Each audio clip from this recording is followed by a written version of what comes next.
Rukun, rukun, rukun. Sekali lagi, salam kerukunan. Rukun, rukun, rukun. Terima kasih. Tuhan memberkati. Menyanyikan kita, melambungkan hati orang. Kenalkan, nama saya Dewi Napalinggi, akrab disapa Dewi. Dewi, hai Dewi, salam kenal. Oke. Selanjutnya, Halo, kakak. halo, salam selamat sore semuanya. Perkenalkan, nama saya Novianti, akrab dipanggil Vian. Vian, halo Vian, selamat datang. Ya, Salam selamat kenal. sore, shalom. Shalom, Perkenalkan, nama saya Andi Pratasudo, akrab Andi. Andi, Oh, ya, iya. salam kenal Andi. Oke. Shalom. Shalom, Ya, perkenalkan, nama saya Junian Pesusen Lokal Paris, akrab disapa Junet. Junet. Oh, Salam kenal Junet. Ya, oke. Shalom, selamat sore. Halo. Perkenalkan, nama saya Septianus Hendra Patkung, biasa dipanggil Hendra. Hendra, salam kenal. Oke, ya. Hendra, Selamat sore untuk kita semua.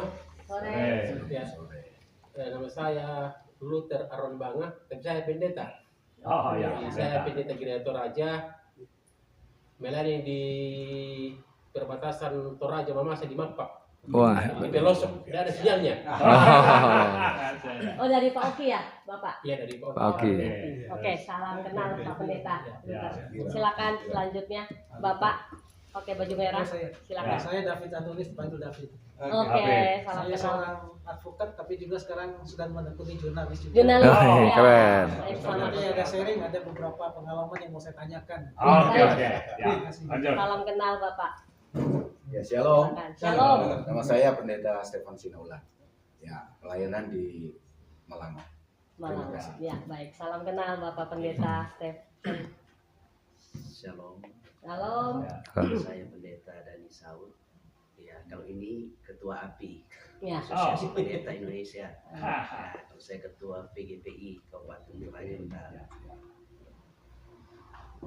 Shalom. Shalom. Nama saya Kris Tako, panggilan Kris. Saya melayani di Gereja Betel Indonesia, Ya. jabatan pendeta. Ya, Oke. salam kenal Bapak Pendeta Kris. Ya baik, kalau yang di belakang itu yang agak sedikit itu tim kami. Yang mengkilat. Tim kami. Silakan Pak Pendeta Yohanes memperkenalkan diri. Saya Yohanes Tuaidan. Saya penasihat dari PWGI. Ya, beliau pendeta di GKI Palsi Gunung Depok. Baik, mungkin kita juga harus memperkenalkan diri. Baik, Bapak Pendeta Hosea Sudarta, silakan. Oke, yang pertama saya minta maaf dulu. Ya. Karena mestinya jam 4 tapi kita baru bisa mulai jam 4 lewat. Jadi pasukan kami tadi udah nunggu dari jam. Toraja ini mau begini, Pak. Oh gitu ya. Oke, saya Pendeta Hosea Sudarno, Badan Penasehat dari PWGI. Saya dari Gereja Jawa. Apa lagi? Ya, Oh, udah ya. Ya. silakan Bapak. Oke. Karena ini perkenalan, saya hanya perkenalan. Nanti baru narasumber. Ya. Nama Pendeta Jahenus Saragi. Ya. Pendeta GKPS sudah emeritus. Tapi walaupun sudah emeritus masih banyak tugas tanggung jawab yang dilakukan, baik di Jawa Barat, baik di Jakarta tingkat pusat. Jadi sudah menikah, tetapi istri sudah lebih duluan. Ya. Kemarin waktu saya ke Bogor, ya mereka katakan ada ibu-ibu gitu ya. Ketika saya kasih sambutan, mereka ngomong-ngomong di sana, ini ada durian. Saya juga heran, kenapa itu durian? Saya bilang kan, itu terserah kepada mereka lah. Sudah. Jadi saya sudah punya cucu dan saya tetap melayani walaupun sudah secara struktural pensiun emeritus. Saya pikir kita pun begitu nantinya tugas tanggung jawab itu. Jadi cukup untuk itu perkenalan. Ya sudah punya cucu 2, anak sudah menikah 2. Yang paling kecil itu si Bontot ngambil pasca sarjana sekarang. Ya. Terima kasih, Tuhan berkati. Ya baik, Bapak-Bapak Pendeta sudah memperkenalkan diri dan sudah emeritus Bapak Ya. Pendeta. Ya, Hosea kami sudah berdua sudah emeritus. Ya. emeritus. Oke baik, sekarang saya Carla Polinawa Wuruntuh. Saya sebagai bendahara umum di PWGI, Perkumpulan Wartawan Gereja Indonesia. pelayanan saya di GBI Tanjung Priuk, Jakarta Utara. Pelayanan saya di kaum marginal. Saya tidak pegang jemaat, tapi saya punya pos pelayanan. Saya pelayanan di kaum marginal, kaum yang kurang itu saya pelayanannya seperti itu. Itu saja, mungkin boleh Bapak Ketum kita memperkenalkan Dan diri. di short direkam juga Pak. Iya. Ya, shalom. Shalom. Bahagia sekali ya, hari ini saya juga tidak menyangka Pak, kita di Toraja akhirnya punya saudara-saudara yang terkonek dengan PWGI. Jadi saya memang dari sejak beberapa waktu yang lalu ingin sekali kita memiliki jurnalis-jurnalis yang handal untuk mewartakan kebaikan Tuhan di mana saja, terutama sekarang ini kita di Indonesia ya. Saya Dharma Laksana termasuk yang ikut memikirkan bagaimana perkumpulan Warta Gereja ini bisa kami dirikan. Bapak ini pendiri-pendiri semua, dan kami memang sedang berjuang untuk menegakkan keadilan bagi gereja. Jadi nanti akan panjang lebar kita bahas di pertemuan kita pada hari ini. Selamat datang, selamat bergabung. Mudah-mudahan nanti teman-teman di sini punya kemampuan nyali yang tough untuk membela kerajaan Tuhan. Itu wajib kita lakukan. Mungkin itu saja. Saya Ketua Umum dari Perkumpulan Wartawan Gereja Indonesia, atau biasa dipanggil dengan PWG. Terima kasih.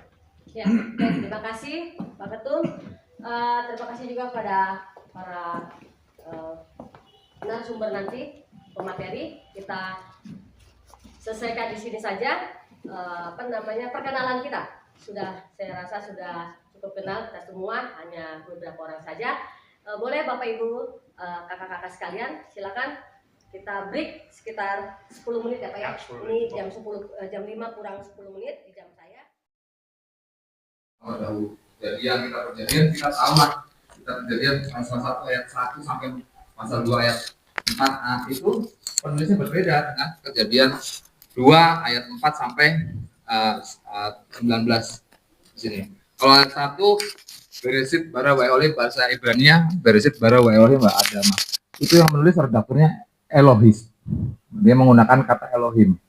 Jadi kita lihat, oh ini pengarangnya pasti mazhab Elohis. Jadi mereka tuh orang Yahudi, ada yang memanggil Tuhan dengan Elohim, ada yang memanggil Tuhan dengan Adonai, ada yang dengan Yahweh. Nah, kemudian kita berikutnya itu penulisnya priest, imam-imam. Jadi kitab sendiri, kitab pujian pasal 1 dan pasal 2 itu penulisnya 2 redakturnya. Itu kalau teman-teman mempelajari Alkitab dari kritik historis, teman-teman akan tahu bagaimana Alkitab itu adalah merupakan cerita yang dituliskan oleh para pendahulu kita, ada redaktur-redakturnya. Dulu ada Yahweh, ada priest, ada Deuteronomis. Deuteronomis itu biasanya yang nulis tentang hukum-hukum, 10 hukum Tuhan. Itu redaksinya pasti Deuteronomis. Kemudian kalau Perjanjian Baru itu ya, Markus, Matius, Lukas, kemudian juga surat-surat Perjanjian Baru kan setelah Kisah Rasul ada surat-surat. Termasuk Kisah Rasul sendiri adalah jurnal, adalah produk dari jurnalistik, meskipun mereka tidak menggunakan kode jurnalistik yang seperti yang sekarang ya, tetapi itu adalah produk dari penulisan-penulisan orang-orang yang concern dengan pewartaan Injil. Kalau dulu tidak ditulis, kita tidak mungkin akan mendengar berita itu, berita keselamatan itu. Oke, next. Nah, di Indonesia, kita langsung lompat ya ke konteks sekarang aja lah. Di Indonesia itu sekarang pengguna internet di Indonesia itu sudah mencapai 212 juta jiwa. Ini laporan Biara Sosial tahun 2023. Lanjut Pak. Lanjut lagi. Inilah daily time spent with media. Nah, laporan Biara Sosial menunjukkan bahwa pengguna aktif di media sosial Indonesia paling banyak sebanyak 191 juta orang pada Januari 22. Sekarang 2024 ini data lama. Jumlah tersebut setara dengan 70% dari populasi di dalam negeri. Adapun waktu yang dihabiskan bermain media sosial di Indonesia mencapai 3 jam 18 menit setiap hari. Durasi tersebut menjadi yang tertinggi ke-10 di dunia. Lebih lanjut, jumlah pengguna internet di Indonesia tercatat sebanyak 212 juta jiwa pada Januari 2023. Berarti sekarang sudah lebih lagi. Dari jumlah tersebut, 8,3% pengguna internet di Indonesia menggunakan telepon genggam. Jadi yang teman-teman pegang ini semua orang sekarang sudah 98,3%. Selain itu, rata-rata orang Indonesia menggunakan internet selama 7 jam. 42 menit setiap hari. Ini hasil riset dari teman-teman di WA Sosial. Nah, ini pengguna di internet tahun 2003 lanjut, Pak. Nah, peta digital ini yang tadi, jadi peta digital ini begitu kita mengetahui ternyata jumlah pengguna internet sangat banyak. Artinya internet sudah menjadi bagian dari kehidupan hidup orang zaman sekarang, sehingga internet menjadi kebutuhan mutlak bagi orang. Kita baru bangun tidur pasti pegang HP. Semua kehidupan ini di era digital ini sudah tergantung kepada handphone. Keuangan kita m-banking di situ, kita mau telepon di situ, mau berita apapun dari situ semua. Bahkan banyak hal lah yang dari kita sudah melakukan itu. Nah, lalu pertanyaan saya adalah posisi gereja itu di mana sekarang? Dalam dunia peradaban digital ini gereja di mana? Next, Pak. Nah, seperti tadi diceritakan oleh di dalam khotbah Pak Yahenos tadi bahwa kita tuh punya 3 panggilan. Pak Hosea menegaskan lagi ada 3 panggilan. Saya rasa teman-teman sudah tahu lah, diakonia itu melayani, koinonia bersekutu, dan marturia. Next, Pak. Panggilan tugas gereja pada umumnya, oke. Next. Diakonia itu yang pelayanan seperti perbuatan, tidak hanya perkataan saja. Contoh diakonia poliklinik, yayasan yatim piatu, yayasan pendidikan, kesehatan dan sebagainya. Dia pekerja kepentingan sosial. Lanjut. Dan tugas koinonia itu bersekutu, beribadah, berkumpul dalam gereja sebagai pengikut Kristus dalam satu baptisan dan sebagainya. Lanjut. Tugas kita adalah sekarang ini marturia. Marturia merupakan tugas gereja untuk bersaksi. Bersaksi dalam hal ini berarti memberitakan kabar baik Kristus melalui hal-hal yang dilakukan oleh gereja, baik sebagai individu maupun persekutuan. Ini marturia secara umum. Jadi Pak Pendeta ini melakukan perbuatan baik, menjadi saksi. Dengan melihat kehidupan Pak Pendeta, orang bisa, oh ternyata orang Kristen bisa dicontoh dan mereka akan tertarik. Tetapi ada hal penting dalam marturia ini, yaitu kerugma. Kerugma itu dalam bahasa Yunani ya, artinya pewartaan. Jadi saya diskusi dengan Pendeta Yohanes, contoh-contoh tentang kerugma itu, misalnya yang Pak Yohanes ceritakan ke saya, itu soal wanita yang pendarahan ya Pak ya. Bagi wanita yang pendarahan, dia tidak mengenal siapa Yesus, tapi dia mendengar berita, informasi datang. Oh ternyata ada orang namanya Yesus, bukan, dia bisa menyembuhkan orang sakit dan sebagainya. Dia mendengar dulu berita, dia mendengar lagi berita, oh orang dia nama Yesus akan pergi berjalan melintasi daerahnya dia. Akhirnya muncul dalam dirinya, dari berbekal informasi tersebut, wanita pendarahan ini mendatangi Yesus. Ketika Yesus lewat, dipegang jubahnya. Disitulah kemudian muncul iman. Artinya apa? Konsep pewartaan di dalam marturia, pewartaan sendiri sebagai kerugma, itu menjadi tugas dan tanggung jawab kita. Bahkan dia lari dulu, gembala apa kamu? Gembala upahan atau gembala yang baik? Kan itu, teladan untuk itu sudah ada. Saya sering katakan kristosentris. Jadi karena itu, mari ya rekan-rekan kami, BLBTL, bukan Batak tembak langsung gitu ya, bukan itu ya. Jadi dengar, lihat, baca, tuliskan, dan lakukan. Kalau itu kita lakukan, saya pikir, saya sering katakan, Pak Dharma juga, saya ngutip itu, kita tidak hanya dihitung, tetapi diperhitungkan di tengah-tengah bangsa dan negara. Kalau sudah seperti itu kan enak. Bahkan suatu ketika kami bermimpi dengan rekan-rekan di PWGI, kalau suatu ketika entah 10.000, 15.000 PWGI seluruh Indonesia di satu tempat, reuni gitu ya. Wah, itu luar biasa sekali. Yang akan datang, mari, perjalananmu masih panjang. Lakukan apa yang boleh kita lakukan. Kamu saksi Kristus, kamu garam dan terang, surat Kristus. Mari lakukan hal itu. Jadi biasanya di GMKI kan ada gitu ya, bagaimana kita menyuarakan segala sesuatu, keberanian itu, ut omnes unum sim, dan lain sebagainya kan.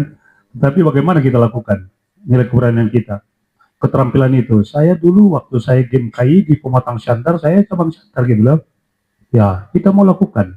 Ketika saya dosen, saya mentraining juga di Medan, di Lampung, dan di Bandung gitu ya. Nah, kita seperti itu, karena masa depan ini kan masih panjang. Mari, gak usah takut ya. Apalagi kita punya legalitas, kan saja gitu ya. Biasanya orang lain kan, saya sering katakan kepada yang lain, persoalan gereja gitu ya. Ya, mereka kan rame-rame, ada spanduk, kami masyarakat tidak setuju begini-begini. Wah lu, kemarin yang mau ke sini saya rapat di balai desa gitu ya. Karena saya tahu sudah pengalaman puluhan tahun di Jawa Barat, biasanya rapat di desa itu sudah didesain itu kan. Bahkan sudah kesimpulannya biasanya karena kamu belum punya izin maka silahkan stop, nggak bisa beribadah. Atau bangunanmu belum punya izin. Ya, di situ saya katakan, saya edukasi mereka. Ya, lihat apakah PBM itu tahun 2006 kan, nomor 9 dan nomor 8 sesuai dengan Undang-Undang Dasar 45. Jangan peraturan yang di bawah ini menganulir keputusan yang di atas. Yang kedua, kita sudah meratifikasi HAM PBB loh. Bagaimana itu? Siapa menyuarakan itu? Ya, bahkan itu saya 50 itu keras loh. Saya katakan seperti ini. Tolong, rumah ibadah yang lain punya. Ya. Itu kan sensitifnya itu kan. Itu agak kencang itu, tapi kita sampaikan hal seperti itu. Karena itu mari kita dengar, kita lihat di lapangan apa yang terjadi, suarakan untuk itu. Kalau berhadapan dengan hukum, saya pikir kita punya legalitas. Saya coba seperti ini. Kemarin kan ini biasanya di mobil saya ini, gitu ya. Hadapan dengan polisi lain sebagainya. Ketika kita prit katanya, masuk kiri katanya kan kiri. Saya coba ini, hanya di mobil ini saya tunjukkan ini. Siap Pak katanya kan. Artinya ada kekebalan untuk hal itu. Jadi nggak usah takut, nggak usah ragu. Bagi anak-anak kami nanti kabar berita. Ya, pentingnya kabar berita. Goalnya adalah manusia baru. Kan begitu. Kita kan gereja ya, bukan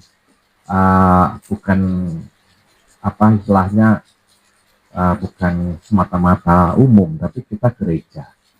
Jadi pentingnya kabar berita, goalnya manusia baru.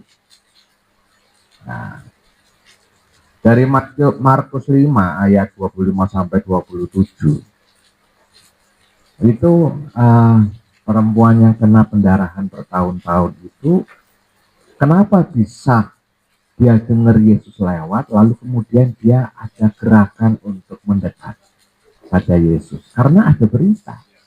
Coba dia nggak dengar berita, mana bisa Yesus lewat aja, kan begitu kan? Karena dia dengar berita, maka ketika dia sudah dengar berita tentang Yesus. Nah, begitu Yesus lewat, dia ingin, karena penasaran, dia ingin berjumpa. Sehingga terjadilah perjumpaan. Benar. Nah, setelah dia jamah, ya kan, dia yakin, dia jamah, nah, lalu kemudian dia merasakan. Nah, itu ya. Nah, ada perjumpaan, lalu kemudian ada pertobatan seperti Zakheus. Zakheus juga dengar berita juga.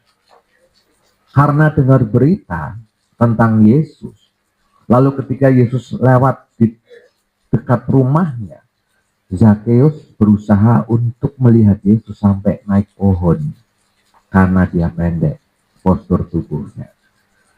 Sampai naik pohon. Hanya untuk berjumpa dengan Yesus. Lalu kemudian Yesus setelah mengalami perjumpaan, lalu tidak lama Zakheus bertobat dan menjadi manusia baru. Nah, ini goalnya di sini. Di Indonesia itu tadi sudah dikatakan banyak berita hoax.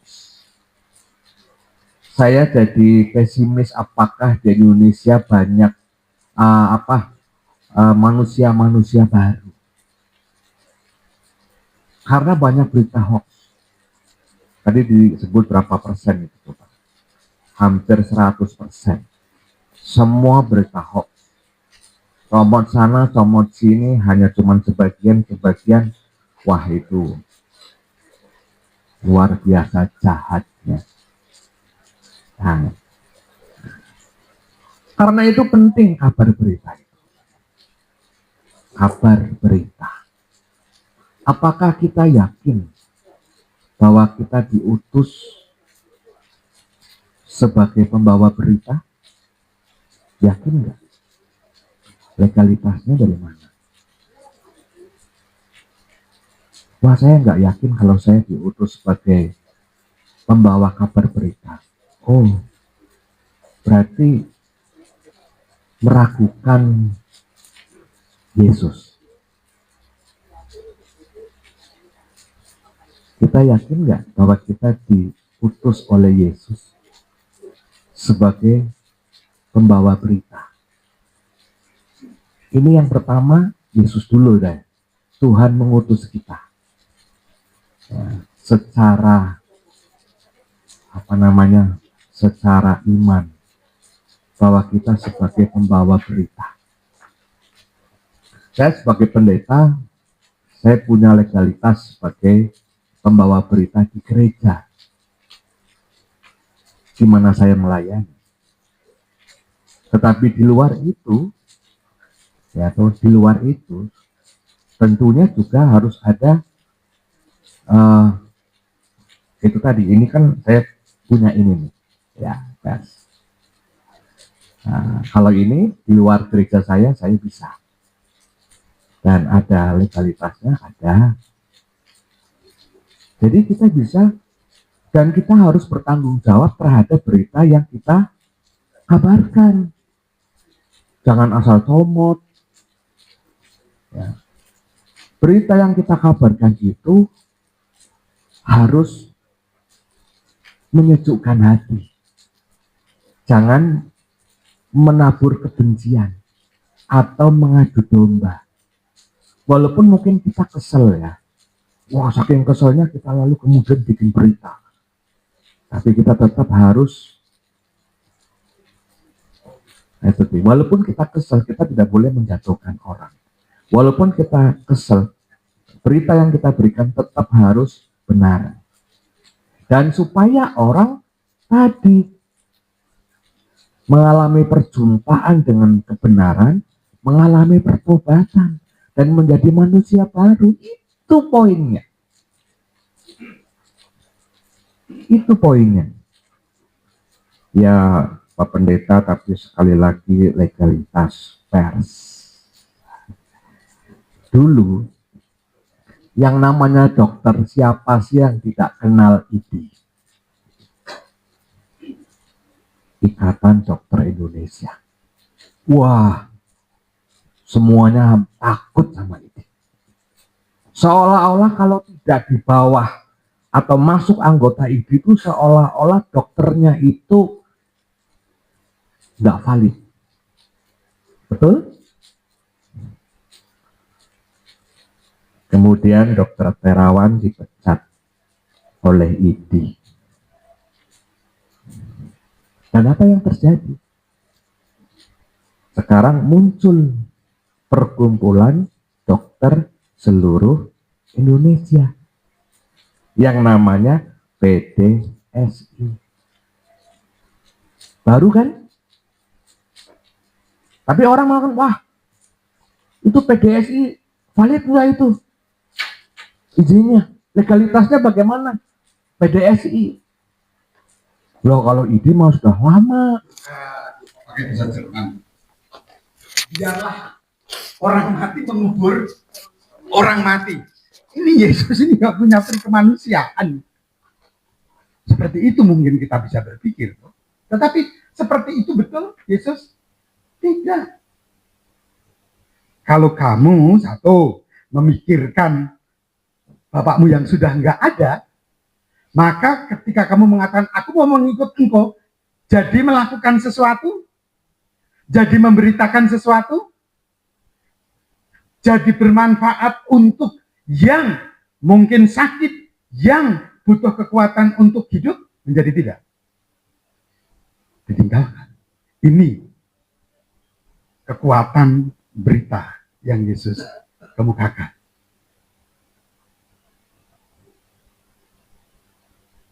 Kelihatannya bahasanya seperti nggak berperi kemanusiaan. Sebenarnya itu bahasa biasa ketika disampaikan, diberitakan kepada para murid untuk menyiapkan tadi bagaimana memang dia perlu diajar.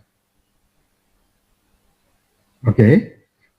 Ya, akurat artinya memang betul-betul ini nyata, betul-betul ini terjadi, betul-betul ini memprihatinkan berkaitan dengan kondisi yang terjadi ini, keakuratan. Berimbang, artinya berimbang dengan apa yang diberitakan dengan apa yang terjadi, betul-betul seimbang, nyata seperti itu. Tidak beretikat buruk.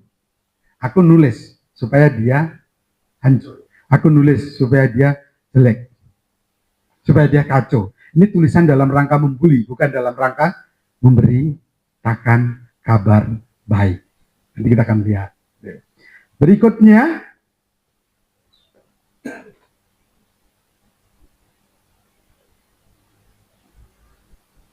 ya, itu tadi hal yang paling mendasar, 4 hal tadi. Nah, hal lain etika jurnalistik yang mungkin bisa kita angkat adalah tidak memberitakan kabar bohong. Tadi sudah disampaikan ya, dengan banyaknya hoax, ya artinya bohong. Kalau kabar itu bohong, yang terus-menerus dianggap benar. Nah sekarang kalau tidak ada imbangannya, nanti kita melakukan yang baik dan benar bisa menjadi tidak baik, bisa menjadi tidak benar. Kenapa? Karena kemudian tidak bermanfaat. Nah, itu menjadi suatu perhatian yang penting, teman-teman. Saya merenungkan tadi di dalam rapat sidang seksi itu di dalam politik dan demokrasi itu nampaknya terkait dengan kehidupan dalam pemerintahan. Gereja-gereja pun tidak bisa seimbang, tidak bisa objektif, bahkan mestinya juga terlibat karena mungkin kurang berita, kurang dorongan dan semangat, kurang keberanian seperti Bapak dan teman-teman sekalian. Nggak bergerak. Yang ada kemudian ngeritik di sana kurang, sini, di sini kurang. Padahal sampaikan. Bapak-bapak sudah tahu kan? Dana desa dikucurkan. Tapi kalau nggak ada proposal, kalau nggak ada data yang masuk, uangnya ngalir nggak? Tidak. Perlu data yang lengkap, maka akan bisa diajukan. Dan banyak beberapa tempat mengeluh seperti itu. Ketika kemudian dijelaskan, tidak melangkah. Apa yang mestinya dilakukan menjadi kurang pas. Saya tidak mengatakan salah. Berita apa yang tidak dinyatakan oleh gereja? Hanya mencela. Jadi berita yang buruk. Nah, ini kondisi tadi membuat banyak orang ketika memberitakan berita bohong, kita juga harus dalam rapat itu akhirnya kesimpulannya kita harus terlibat, kita harus aktif, kita harus cerdas, kita harus berpikir positif. Tetapi ada satu yang kurang, dan ini yang nampaknya teman-teman, kalau kita mau baik, kalau kita mau maju, kalau kita mau berpulang untuk terus memberitakan kabar baik, nampaknya seperti yang saudara lakukan. Perencanaan untuk mengadakan kegiatan yang diikuti ini, berapa bulan kami mempersiapkan. Setelah kami sampai di sini. Sebelumnya ada rencana, ada, tapi lain. Tapi berkaitan dengan ini, begitu cepatnya. Dan responnya, tepuk tangan untuk kita semua. Ini buah dari 10 November. Yang kami nggak duga betul. Yang harus dilakukan adalah kadang-kadang di dalam kita hendak memberitakan itu butuh kondisi yang atau butuh langkah yang cepat. Ini yang kurang. Gimana mau cepat? Wong informasinya kurang. Bagaimana mau cepat? Wong orang jaringannya tidak.